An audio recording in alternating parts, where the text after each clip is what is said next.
the preterite of ser and ir.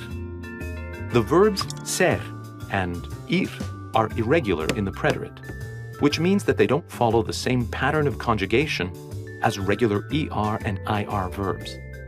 The good news is that their preterite conjugations are identical.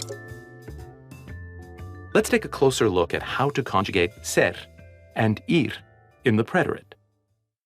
Yo fui, tú fuiste, él, ella, usted fue. For example, ella fue. Nosotros fuimos. Vosotros fuisteis.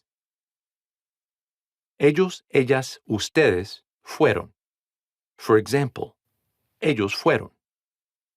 The question is, if ser and ir have identical conjugations in the preterite, how can you tell which is which? Well, let's take a look. We have already seen that ser and ir have identical conjugations. To avoid confusion, you need to look at the context of the sentence to figure out which verb is being used. Let's take a look at an example of how context clues help us figure out meaning. Since the verbs ser and ir have the same conjugations, if you only hear the phrase ella fue, it could mean she was or she went. There is no way to tell the difference.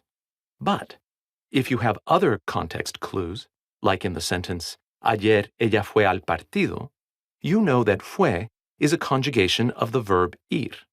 Yesterday, she went to the game. If you hear ella fue profesora de español, you know from context that fue is a conjugation of the verb ser. She was a Spanish professor. Let's recap. Vamos a repasar. The verbs ser and ir are irregular in the preterite. Their conjugated forms in the preterite are identical. Fui, fuiste, fue. Fuimos, fuisteis, fueron.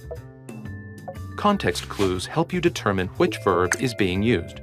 For instance, if you examine the context of sentences like ellos fueron buenos estudiantes and ellos fueron a Puerto Rico, you'll be able to determine which verb is being used.